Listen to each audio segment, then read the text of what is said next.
The summer of 1941 in Kharkiv was sweltering and tense. War, like a sudden storm, had swept across the Soviet Union, and the Central School of Military Dog Training buzzed with urgency. A young woman named Dina Volkats strode through the dusty courtyard, her boots kicking up small clouds of dirt, her sharp, attentive gaze scanning the rows of dogs. They barked, wagged their tails, or sniffed strangers warily. Dina, the first female dog handler to hold a commander's position in the mine detection service, was searching not just for a dog, but for a partner to face the fire and smoke of war. Her eyes settled on a scruffy reddish dog with a lean frame and deep, intelligent eyes that held a mix of caution and trust. "Why him?" asked her mentor, an elderly dog trainer with graying temples. "His eyes," Dina replied, the corners of her lips twitching into a faint smile. Thus began the story of Djulbars, whose name, meaning tiger in Kazakh, became a symbol of courage. Djulbars was no pedigree beauty. His matted fur hinted at a rough childhood, and his thinness betrayed months of hunger. Yet within him burned a spirit that Dina recognized instantly. She named him Djulbars after the brave shepherd dog from a 1935 film that aided border guards in catching smugglers. The name, like a spell, shaped his destiny. It was in that same school that Dina met Alexander Mazover, an experienced dog trainer whose lectures on canine training drew crowds of cadets. Alexander, 18 years Dina's senior, was strict but fair. His eyes, framed by glasses, sparkled with passion for his work, and his deep, confident voice commanded attention. "There are no bad dogs, only bad owners," he said, a phrase that, like a motto, struck a chord with Dina. War, chaos, and their age difference could not stand in the way of their feelings, their shared calling. And soon they became not only colleagues but a family, united by love and duty. Training Djulbars was no easy task. The war roared closer, leaving little time for prolonged sessions. Under Alexander's guidance, Dina spent hours teaching the dog to detect explosives, hiding practice mines in tall grass, under damp soil, and among broken stones.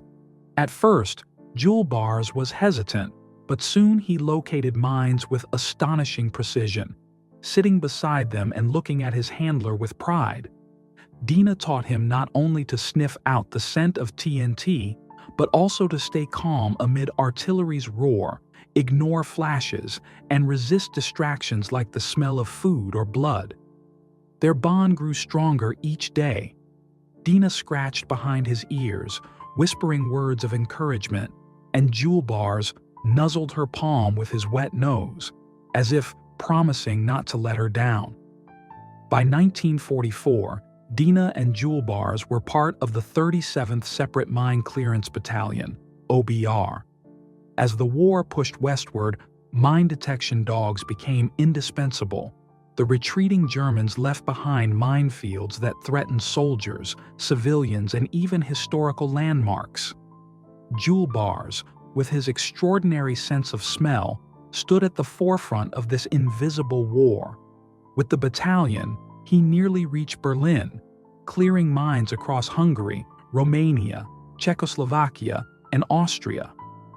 During this time, he helped locate and neutralize around 7,500 mines, saving ancient palaces, cathedrals, and countless lives. One day in Hungary, the battalion was tasked with clearing mines from a majestic palace overlooking the Danube's curve. Its spires, darkened by time, stood proudly above the river, but the Germans, in retreat, had rigged the approaches, hoping to erase the building and anyone who approached it. Sappers with mine detectors moved slowly, hampered by metal fragments and stones that confused their equipment.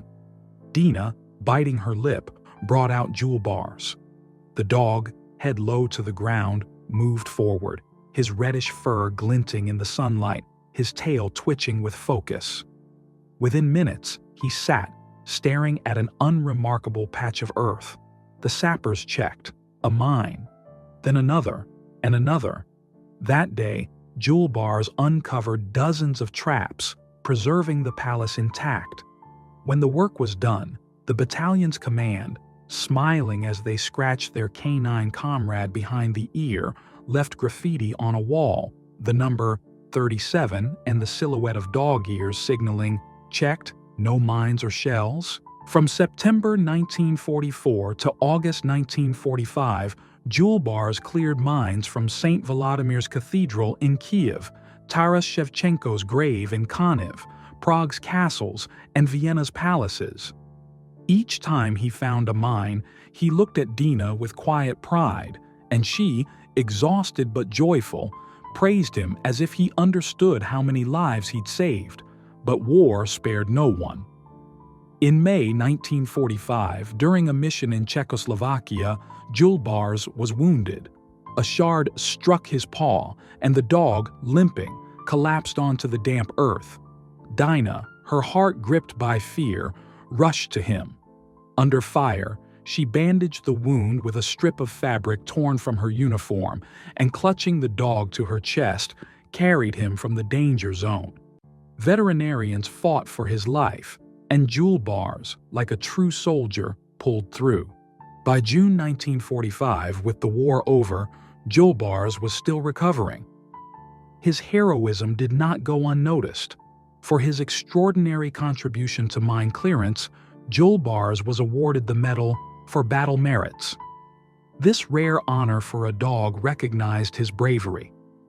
During the victory parade on June 24, 1945, in Moscow, Djulbars, still limping from his injury, could not march in formation.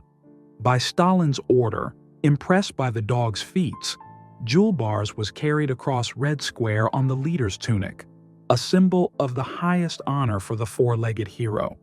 When the war and mine clearance work ended, the best canine fighters, including Djulbars, received a personal pension, a token of gratitude for their service. Dina returned to civilian life, but not alone. She brought home one of her charges, a dog named Dina after herself. This intelligent and loyal shepherd became part of their family. Together with Alexander Mazover, now her husband, Dina the dog regularly appeared on radio shows and television, sharing stories of canine heroes.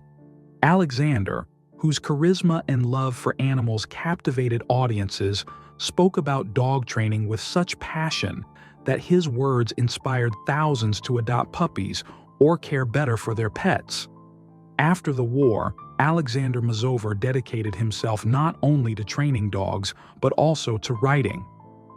He authored dozens of books on dog training, many of which became classics in the Soviet Union. His works, filled with practical advice and a deep understanding of canine nature, taught people to see dogs not just as animals, but as friends and partners. His phrase, "There are no bad dogs, only bad owners," became his hallmark, reflecting the philosophy he and Dina shared. Their home, filled with barking, wagging tails, and the scent of dog fur, was a place where new ideas and plans were born. Djulbars, according to some accounts, even became a film star, appearing in White Fang, based on Jack London's novel. Whether truth or legend, his image was perfect for the screen. He remained Dina's faithful companion until the end of his days, his presence a reminder of those harrowing but heroic years. Djulbars passed quietly, as heroes do, leaving behind a legacy that lives on in stories, archives, and hearts. Thanks to him, Prague's castles, Vienna's cathedrals, and palaces along the Danube stand today, a testament to those who defended peace. Dina and Alexander continued working together, raising new dogs and sharing their expertise. Their love, forged in the fire of war, endured all trials, and their legacy, books, dogs, and stories, continues to inspire. Djulbars, Dina the shepherd, and their owners became part of a great story of loyalty, courage, and the unbreakable bond between humans and dogs.